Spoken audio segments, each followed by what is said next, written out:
The Chicago Bears are at a crossroads, and Ryan Poles knows it. At 4-3, the season is teetering on the edge, and if the Bears want to keep their playoff hopes alive, this is the moment to make a move.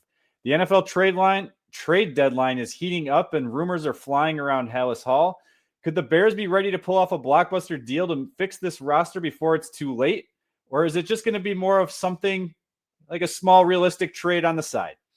And let's not forget, Poles already made a big move today that could quietly change everything. A potential key addition just landed in Chicago. Might be the first domino to fall. But the question is it enough to save this season? Or is Poles just patching holes on a sinking ship? This is the Halas Huddle, where we cut through the smoke and get into the truth behind the Bears trade deadline chaos. I'm Rob Schwartz with Bear Goggles On. Tonight with me is special guest and insider guru, the man, the myth, the legend, Gary Ross. How are you? Hey, thanks for having me again, Rob. I really appreciate being on. And yeah, there's a lot of smoke out there, and hopefully you and I could figure out what's real and what's fake. Yeah, I put out an episode earlier this week on some maybe like dream scenarios, some big names that are out there. Those are probably not going to happen. Gary's going to call me out on it, I'm sure, at some point in this episode. But we're going to get into some more realistic things. But before we do, please go to the comment section. Tell us who you want the Bears to trade for, or who do you want them to trade out of Chicago? Maybe you think they should be sellers at the trade deadline. We want to hear from you in the comment section. If this is your first time hearing, or maybe it's multiple times and you haven't hit that subscribe button yet, please go do so now. We want to keep building up this community, make it a lot of fun. All right, let's get into it. The first move, the Bears found themselves in nickel corner. Obviously, attrition is a big thing that's happening right now. I talked about it in the recap episode of the Baltimore Ravens game. Nick McCloud, look, I know he was like the guy in camp. You were actually the one that pointed it out, and most of the media didn't pick up on it until after, we had our little talk. You were calling it out when we were there at training camp. We called it out on the episode that we had you on for, that Nick McCloud was getting, the reps ahead of Joshua Blackwell. And look, he got the start ahead of Joshua Blackwell. He's just not good at football. Might be too mean, but clearly they felt like they had to make a move. Ryan Poles went out, brought in CJ Gardner-Johnson. The thing is, I think a lot of people see that he's a safety, right? Like I even tweeted it or texted you in the group chat. I was like, can he play corner? Well, yes, nickel. Yeah, he can. And I think people forget, like when he was in New Orleans, he played in the slot more than he did anywhere else. I have PFF pulled up here right now. It's 477 snaps in the slot in 2021, 622 snaps in the slot in 2020. Like that's what he's being brought in for. He's not playing safety. Absolutely. And I think the Bears wanted McCloud to be that inside-outside guy. And when Stevenson went out, I actually thought McCloud played a little bit better on the outside, and that's not saying much. Clearly, they don't have trust in Jalen Jones, even though I will fully admit, I was very shocked to see Jalen Jones come into the game and play outside corner when they moved McCloud to the slot. And there was no sign of Josh Blackwell. As you mentioned, we talked about it at camp. Blackwell was playing nickel maybe that first week, and then he basically disappeared. He wasn't hurt at all. He got banged up a little bit, but not enough to like lose reps. And all of a sudden, McCloud was playing nickel the rest of camp. And you had with Kyler hurt, and you had Stevenson right basically out there. And then the assumption was Jalen was going to come back, and we all know how that went. CJ Gardner-Johnson is a nickelback. He could back up safety if we need to in case Brisker or Bird get hurt. Originally, I wasn't thrilled about this. I had a couple of buddies that reached out to me when he first got released by Houston and was like, hey, let's pick him up right away. And I'm like, we don't need the safety help. So I was kind of like thinking about the safety help line because, again, at that point, Kyler was supposed to come back, and then Kyler came back. So it was like, you didn't really need CJ because you had two starting safeties, and thankfully Brisker's been healthy up to this point, and Bird at the age of 32 is, not been injured either and having a career year again, almost like a second year in Tennessee. But this is the exact move we needed. I'm going to trust Ben and DA that they know the locker room stuff that we've all heard whispers about and that they can control that. Thankfully, it's only a 1-year vetman contract just to bring him in. And again, they don't have to keep him if it doesn't work out. To me, I know I put this on Twitter earlier today and I got some flack for it, but and I know Ben has talked about it too. Ben keeps saying they're hopeful that Kyler's going to come back, in the minimum stint, but he keeps using the word hopeful.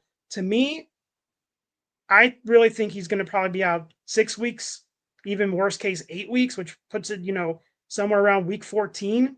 So you really do need someone to step up and play the nickel. And, with Stevenson coming back to practice today, how healthy is he going to be the rest of the year? Because that's a shoulder injury. And we know with shoulder injuries, they can last a while, and he's probably going to have to play with a wrap or a harness for at least a little bit, if not the rest of the season, until that shoulder's fully healed.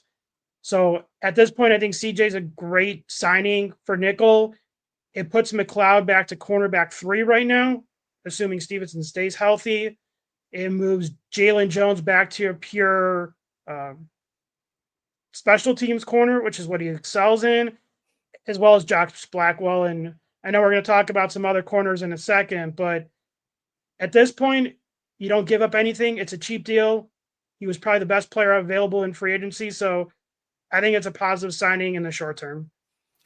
Yeah. And I mean, it's kind of, to your point, it's kind of, I would say low risk. I mean, the risk is that he has that history. I mean, he's been on 4 or 5 different teams in his career. Look, I don't even know if I said it, but he started in New Orleans. So obviously the Dennis Allen connection is there. He had 1 season in Detroit. So Ben Johnson knows him too. I know as the opposite side of the ball, but you do get a sense of what he is like in the locker room. I know Bears fans hate him because of everything that happened with the Javon Wims and the Anthony Miller situation, but it's almost like, and I saw somebody tweeted this out. I can't remember who it was. It was, not like a media person or anything, but look, Dennis Rodman, AJ Pierzynski, those 2 guys were the instigators in their sport. But when you have them on your team, it's this different feeling. I couldn't stand AJ Pierzynski until he was on the White Sox. I am hopeful that now that Gardner-Johnson is on the Chicago Bears, it'll be a similar situation. And he's just getting other guys to get flags because, gosh, we know that the Chicago Bears know how to get penalties this year. Let's see if he can instigate some penalties for the other team. To your point, I know you put this out on Twitter as well. Who's going to be the bigger instigator? Is it going to be him or Jaquan Brisker? Because they might be dueling for that. Yeah, I got a lot of people that threw in Stevenson's name as well as that too. And it's funny that you talk about, the Rodman and AJ Pierzynski comparisons because media had talked to Kevin Byard today, and Byard said you need a guy like that on offense and a guy like that on defense, maybe even a couple of them. So clearly the Bears vets and your captain already is already speaking highly of him in that regard where, doesn't hurt to have somebody like that on your own team. I'm trying to think. Byard was only in Philly for 1 year, so they didn't play on the same team, I don't think, right? I'm going to have to look that up. So Byard's been here 2 years. CJ was only there last year. Yeah, last year because he was Detroit in 03. So no, they didn't overlap. But he was also there in 2022, but I don't think Byard was in. He replaced Byard. Yes, that's what it is. Yeah. He replaced Byard in Philadelphia. I was just thinking, oh, they already have that connection, but no, they don't. All right. Well, real quick, ahead. I know people are talking about, you mentioned all the teams he's been on. This year, yes, technically he's been on 4 teams, and people are mentioning that as a negative too this year. But if you think about it, Eagles are counted as 1 team because he started the offseason on their team. They traded him. Clearly, the 3 games in Houston didn't work out for whatever reason. There's different rumors out of Houston. Then he went to Baltimore and was on their practice squad. They then traded for a safety a day later to put him on their 53. So they told CJ that he could be released because they didn't have room for him on the 53. And he thought by signing on their practice squad, he was going to get called up right away. So now he's with us. So there's a little nuance to it. So I don't think using the 4 teams this year is complete. I would really just count Houston and us now, in my opinion. Yeah. I mean, again, I'm going to trust in Ben Johnson. I'm going to trust in Dennis Allen and hope that, this locker room, I feel like there's no toxicity in there right now. The culture is being built up pretty well. So I'm going to assume they know what they're doing. And to your point, worst case scenario, they release him. It's not like it's going to cost them anything. So, and it didn't cost them any draft capital in order to bring him in either, which is very important right now because this team needs to keep building through the draft. But let's get into the trade deadline. I'm just going to ask you, I think this is going to be pretty quick. They're 4-3. I think they have a 26, almost 27% chance of making the playoffs. You have some insider contact. I know we can't share everything, but do you personally, without your inside knowledge, think that they should be buyers or sellers, or do you think they should stand pat? All the above. No, all right. Perfect. It's a good answer. I know that's a little bit of cop out, but I think the Bengals game will add a little bit of context to which side they might go. I think the CJ signing today is the short-term stopgap, and they're going to evaluate it after today's game or after Sunday's game. Are they Super Bowl contenders this year? No. Are they bottom of the barrel? No. Ben is evaluating this team on a daily basis, on a weekly basis. So can I see them actually be buyers and sellers? Possibly, depending on, is there a long-term deal that they can, or a long-term player they really think could help at the trade deadline? I know it's probably few and far between right now, and we'll get into that. Could they be sellers a little bit if they lose to the Bengals and someone offers them a deal for a couple players that have been rumored at least to maybe be traded now or in the offseason? Potentially. Is it better just to stand pat because they're a 500 team and that's where a lot of people had them ranked, 8-9, 9-8, type of deal. So yeah, I'm right there with you. I think if they get the right type of offer, like I'm sure people are calling about DJ Moore. I'm sure people, would probably call even for like Tremaine Edmonds, who's having a pretty good year this year. Anybody who needs a corner, they're not going to be calling the Chicago Bears because they don't have any that they can offer. But nobody wants a first for Nick McLeod. There we go. I'm for it. Bye. McLeod your way out of here. Yeah, I think it's just one of those things where you kind of just have to weigh the options. Again, back to that dream trade scenario. Like, look, I don't think that they're going to break the bank and go out and try to get a Myles Garrett who's not even on the trade market, or a Trey Hendrickson who's already been told that, rumored that he's not going to be traded. Those things just don't make sense for the Chicago Bears right now. One, from a salary cap standpoint, which we know that the cap isn't a complete myth, but it is something that can be manipulated to the point where they need to keep building through the draft. They're a pretty young team. They need to keep building through the draft. And if you're trading away top draft capital, you're not going to do anything. If you could trade away a third rounder, because apparently Ryan Poles can't handle the third round, I'm okay with it. But I don't want to give up first and second round picks unless you're getting a proven guy that, is still very young and can be part of this foreseeable future. I just don't see it. I don't, because those guys don't get traded. And I know that you said the cap can be manipulated a little bit, but also we have to be realistic on what's manipulation and how it affects the future. And I know I've been killed on this before, but let's say we do trade for Myles Garrett. He's a tremendous player. He's going to be 30 years old. You're talking about a cap hit in the next couple of years, 40 million plus for the next at least 3 years.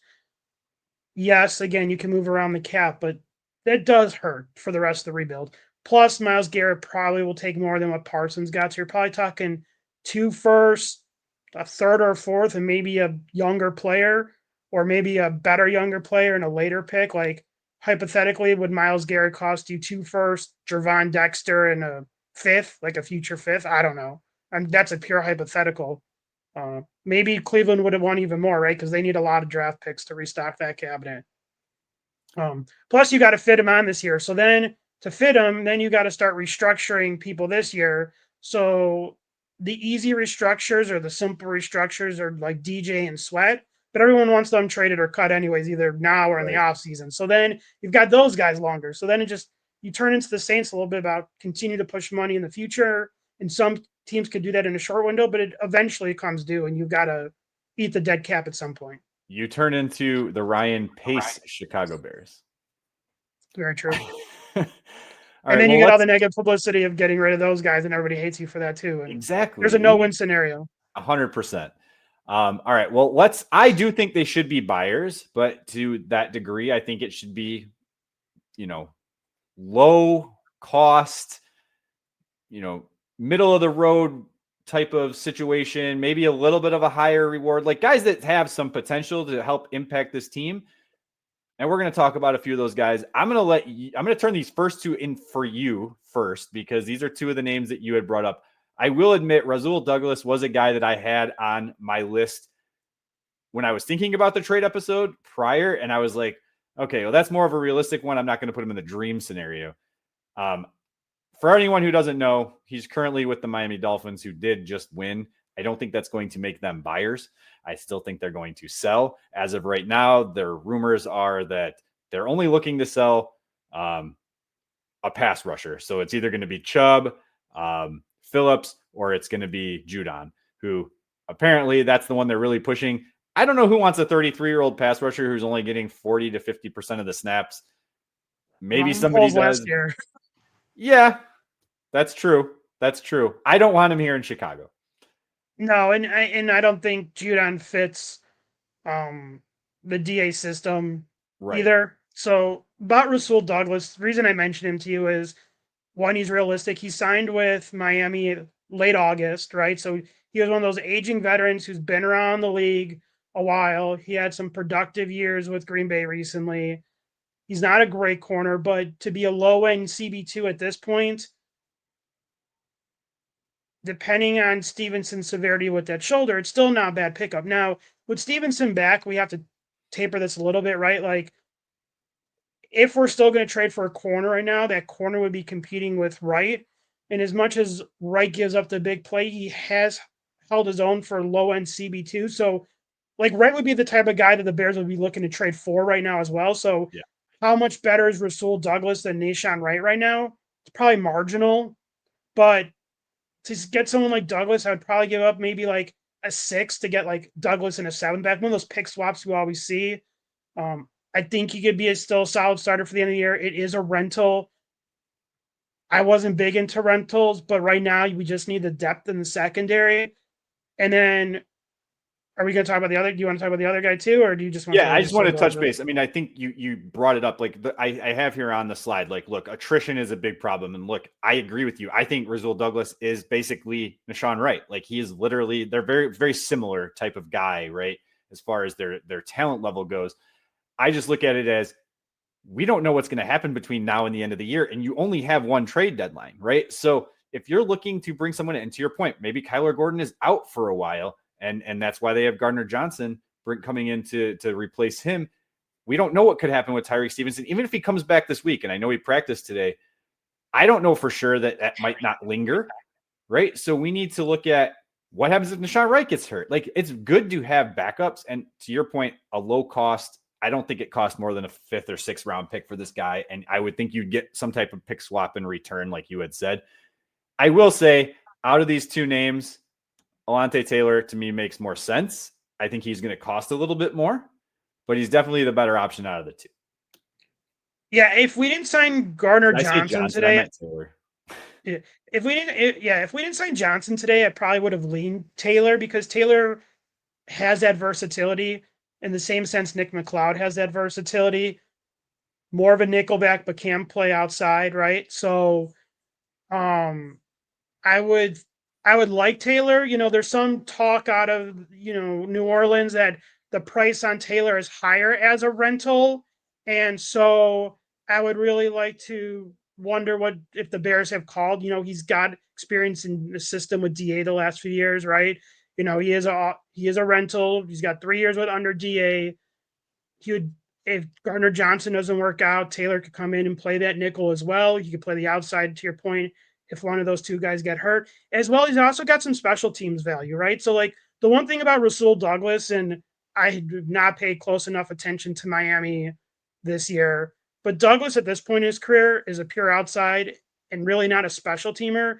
And if you're a backup cornerback in this league, you're guaranteed to play special teams. So let's say they do trade for Rasul Douglas. That's one less body that you have on special teams. Not that it's end all be all, but it's at least a minor factor you have to consider when who you're trading for. Because again, at this point, we're trading for depth, assuming that our starters going forward are Wright, Stevenson, and CJ. So I like Taylor, but the Saints have that higher value. Is it as high as a third? Right? I wouldn't do Taylor for a third. Will they want a fourth maybe for rental? Four still seems high. To your joke about Poles having issues in the third, he's also had some issues in the fourth round as well. I hate to Corey admit Taylor to is fine. that.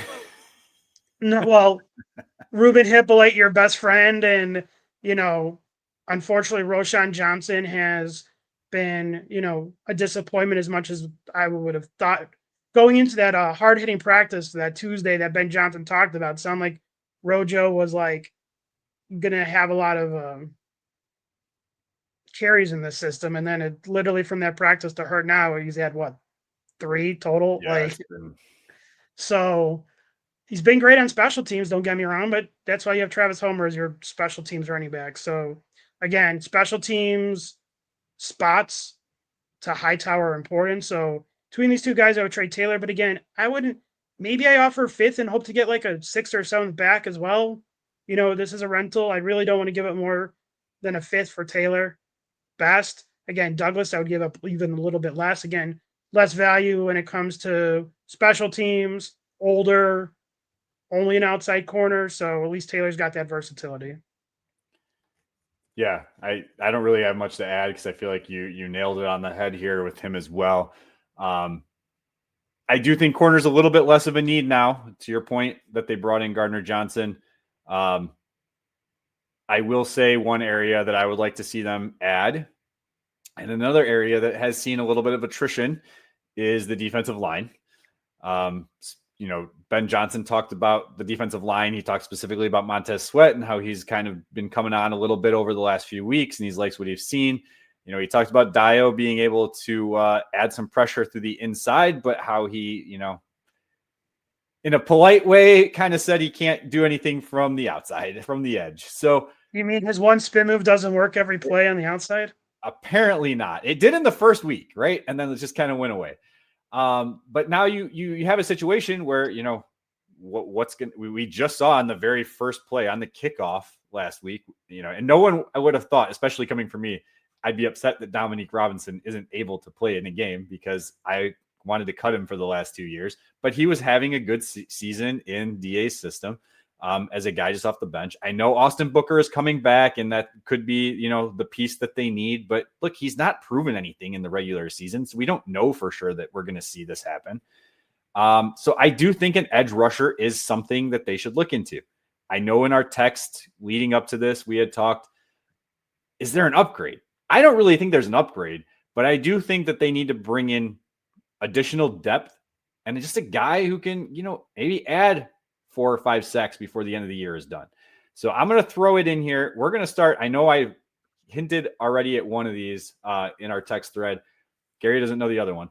A Tennessee edge rusher. Tennessee is selling everybody, by the way, except for Cam Ward, which I don't know why anyone would have thought that Cam Ward was on the trade block. It didn't make any sense. But the guy that everyone wants and they are not going to get rid of is Justin Simmons. Jeffrey Simmons. I would have loved Justin Simmons is the safety. Yes, I would have loved. I would have loved him too. But I would have loved to see Jeffrey Simmons here, even though him and Caleb seem to not get along through social media. But the first one is Arden Key. Okay. A former, what was he? Was he a first round pick? I think no, he was a third round pick. He was a third round pick. But again, a guy who, had some high expectations, didn't really, live up to those expectations. I think he's in the final year of his contract. So again, a rental guy, just somebody who could go out, quickly get in here and bring in and not have to, spend a lot. Do you feel Key is too similar to Booker though? Like similar height, similar weight, they're the speed edge. They're not really the DA prototypical edge, right? That's the knock on Booker. I know Booker gained some weight this offseason, but he's still kind of on the lighter side, even though he's got the length. Key kind of, to me, fits like the Booker type. So are they looking for another edge like that or more? Again, I'm going to call it the prototypical guy, especially consider what Ben said today with Shamar Turner setting the edge and, run stopping being a key. No pun intended. Arden Key, think is the speed guy. It's not a bad idea, right? Like looking at his contract, he's got 2 void years after this year. His cap number is 9.3 roughly. So you probably have to pay half of it the rest of the year. If it doesn't cost a lot, sure, but it also not, oh my God, I have to get Arden Key as the final piece again this year. 100%. This is more along the lines of this is just a guy similar to like the Rasul Douglas situation. It's just a guy who's available that you know is available, won't cost you a lot. And to your point, yes, he does have the length and he is not heavy. I think he's 240, 250 pounds. But they need something to spark this pass rush from the outside. And maybe he's not the best run defender. I'm looking at his run grade and it's not great. But it's actually slightly better than his pass rush grade for the year. But it's just an addition to see what can happen because, again, attrition. I'm so concerned about what's going to happen with this defensive line going forward. And this is the only chance you have. And it's not like guys are cutting these types of guys midseason. It's not very often that you have a Gardner-Johnson who's getting cut in week 3.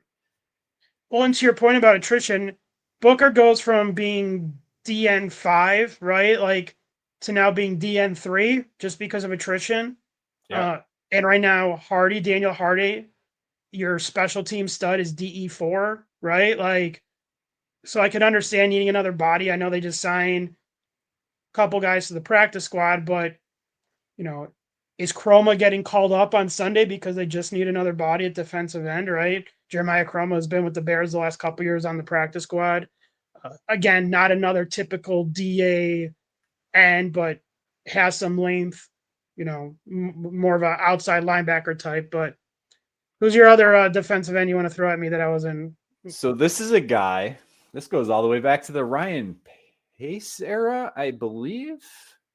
Coming out of Denver, everybody wanted this guy, Dre'Mont Jones.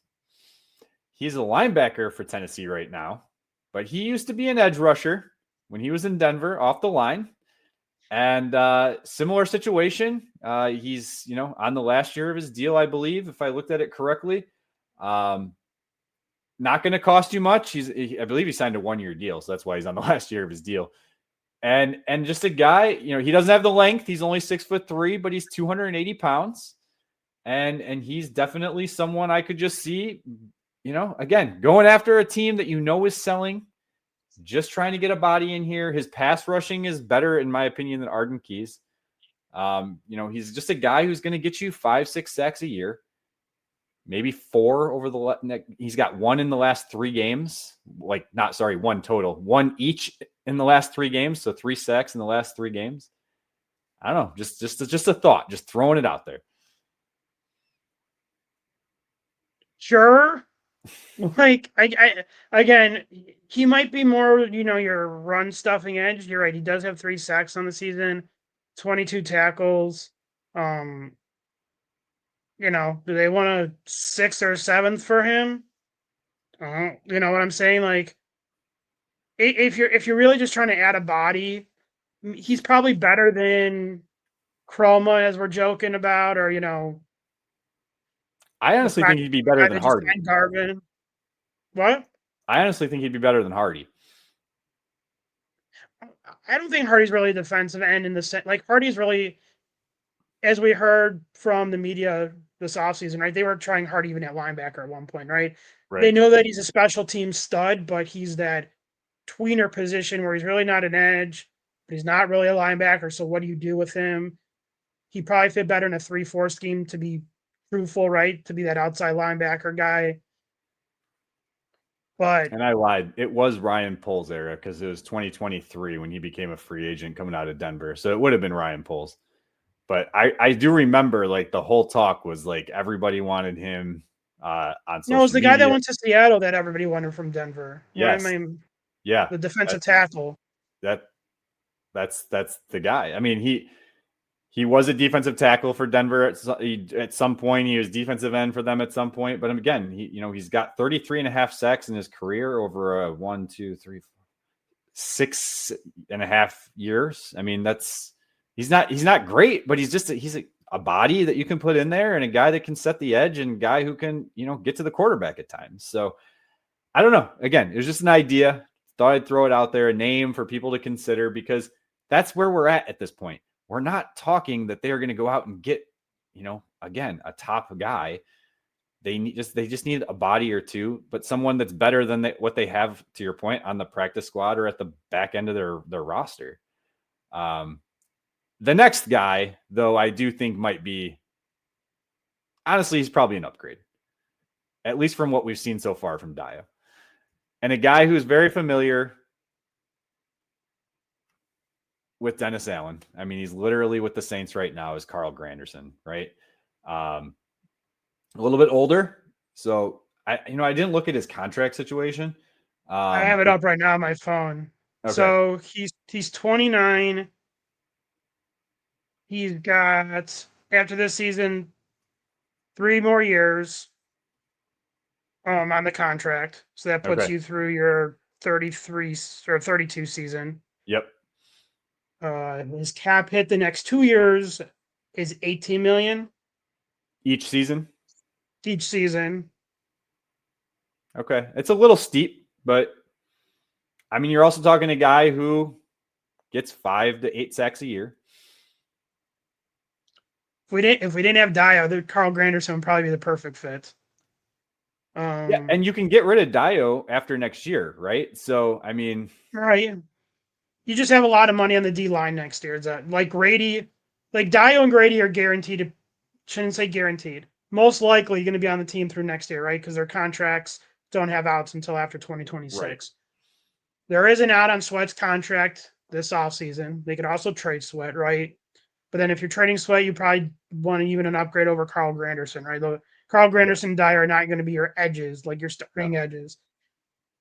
I wonder if they could work out I'm going to say it, but you're going into his 34 year then, like a contract, like a 1 year extension, maybe to lower the cap hit, rework the cap a little bit, maybe put some more incentives in there. Maybe give him some more guarantee money up front. I don't know. Like, what are the Saints going to want from him? Because, like, to trade him right now, like, I'm looking at the contract. So if the Saints trade him, let me get it up to make sure. They trade him now, they save about $5 million this year. And then basically it saves them $5 million this year or the next 2 years, right? And then it goes down. As we know, though, the Saints need to save money everywhere for how they do the contracts. Right. Oh, sorry. I read that incorrectly. It saves the Saints 12.7 the next 2 years. This year, it saves the Saints no money to trade him. So it's a dead cap of 5.3 the next couple years. So that saves them almost $13 million. So the Saints might be incentivized to do it, but because it's a bigger contract than, say, like the 2 edge rushers you just talked about from Tennessee, I would want to give up less, right? Like, will they take a 7th for Granderson? Probably not. But no. I'm thinking it's probably a 5th with some type of, stipulation on how much, playing time he gets. And like, if he's, able to hit certain things, then it could actually potentially be a 4th, but you get some type of pick swap in the back end. Would you ask them to eat any of the money too, to help out a little bit? I don't know how the contract is structured. I don't have it in front of me. And a lot of times they don't have those background details. So if there's a way to do that, 100%. Like, okay, we'll give you a better pick if you split the contract with us or something like that. I mean, the hit rate on your 4th, 5th round and 6th and 7th round picks, it's so small. Like, I'd be okay with anything on day 3, right? Okay. Like, well, day 3 is a 4th rounder, so I know Poles is not great with 4th lately, but no, I know, but I mean, I would be okay with it, because here's the thing: you're going to find a way to recoup it somehow during the draft. I mean, he does a really good job about that. I don't know. Again, I think he's a guy who's very familiar with Dennis Allen's system, could step in right away and play. I mean, that's part of the reason why Gardner-Johnson's probably able to play this week if they need him, like, which they do. And it's because he's familiar with the system, and, he's been playing. So it's not like he's, who's the edge that they signed who played in the XFL and he hasn't played a snap in a few, years. Like, Garvin, the guy. it's not that situation, right? So No. it's a guy who can step in right away. Does he become your left defensive end starter and Dio is on the bench, for lack of a better word? Or is Dio starting? Assuming Grady continues to get healthy, you assume Grady and Dexter, your starting defensive tackles, and then hypothetically, then it's Dio and Billings as like your second line. That's exactly what I'm doing. Yep. And then 100%. Dio kicks out occasionally to give Dio and Booker. Booker gives Sweat rest, and then Dio gives Granderson rest in your situation. 100%. That's exactly how I would do it. Yep. Yeah. I don't care what you're making. You can be on the bench or you can come off the rotation. Like, yeah, see for the rest of the year that's more of a long-term play because again the contract. So yes, I'd just be interesting to see how they would restructure that to maybe fit the cap a little better, considering how much money people already give Poles a hard time for how much money he has tied up in the cap with the type of production the defensive line's doing. Adding Granderson, name-wise, is great. Production-wise, okay. But then again, $18 million cap hit, not great, right? No, it's not great. I mean, to your point, he's going to get a lot of backlash for it. I obviously wouldn't be giving it to him since I put his name on the list, but and maybe not the first option, but just a name to consider. Let's get into really quick though. We're going to go into a rapid fire thing. I'm just going to throw names. Gary doesn't have any idea who is on this list. So I'm just going to throw names out there and we're just going to be like, yes, no, maybe. And we might touch on a little bit of who they are and the situation a little bit, but that's just kind of be how we're going to end the show. And again, reminder, if you are still listening, which I hope you are, go to the comment section, tell us who you want them to go after. Okay. And then Gary can throw some names out for me too, if he has any off the top of his head. So, all right. How is Ryan Poles going to fix and turn this season around? All right, I already know the answer to this one, but I got to put it in here because it's fun and I want to see Gary's reaction. Gary, rapid fire. Breece Hall. No. Any running back? No. There we go. All right, I have another corner, another guy who actually played in Dennis Allen's system. I don't know if he's truly going to be available or not, but this team could be sellers because their quarterback can't get healthy. Marshawn Lattimore out of Washington. No, that rumor today. No, just move on, please. Okay. All right. Are you saying it because he's not going to be available, or are you saying it because you don't think the Bears are interested? Lattimore is a corner you trade to start. As of now, I would not. At this point in Lattimore's career, I don't know how much he's better than Wright, and Lattimore doesn't play special teams. Right. Okay. Perfect. All right. This is a guy who was highly rumored to be traded. In fact, was linked to the Chicago Bears at one point as a potential landing target. As of yesterday, maybe like the end of the day before, that rumor of him being traded has kind of went poop, not happening. But I'm still going to throw him on here just in case because I feel like you still got to pick up the phone and listen. Jermaine Johnson, defensive end out of the New York Jets, former first-round pick. I think he was a 26th pick overall. Last year of his deal, of his rookie deal, but I think they did pick up your option picked up. I was going to say, I think they did pick it up, right? So they got the club option. I would say I would lean towards yes if it's a realistic value. Okay. Like, would they take a fourth in a future 6? Type of thing. They're going to want like a second or higher. Probably not. Okay. All right. Kayvon Thibodeaux. I like him, but is he another Montez Sweat type? Great player on a great defensive line, comes here and people are disappointed in his overall production. Completely agree. I don't have this on my list, but am I blanking on his name incorrectly? I don't even think he's dressed for him, but it could be another Alex Leatherwood situation, but Evan Neal. Absolutely not. Okay. They need some backup linemen. Zaven Collins, who's more of he really doesn't fit the Dennis Allen system, but he's rumored to being potentially on the move out of Arizona. No. Okay. A guy who was here at one point in 2023, now with Houston, Darrell Taylor. fits the Austin Booker mold. So again, that goes back to Arden Key. So Yep. I would say Key's probably slightly better than Taylor. All right. My And the Bears last didn't one. want to resign Taylor, so keep that in mind. Right. My last one is another corner, a guy who has a little bit of a connection with the Detroit Lions. He is rumored to be kind of on the outs in Pittsburgh. I don't know if I lost Gary or if he can still hear me. I can't hear him. I think I lost Gary. But the name was Darius Slay. And I'm going to say that no to Slay, not an option, not worth going. With that said, this is kind of just how things ended this show. Perfect timing for Gary to drop out here. Guys, hit the comment section, hit the like button, hit the subscribe button. We're going to keep this going. As much fun as this is, a roller coaster of a season, the Chicago Bears, look, we're going to be in love when they win. We're going to be angry when they lose. Until next time, bear down, claws up. Ready, break!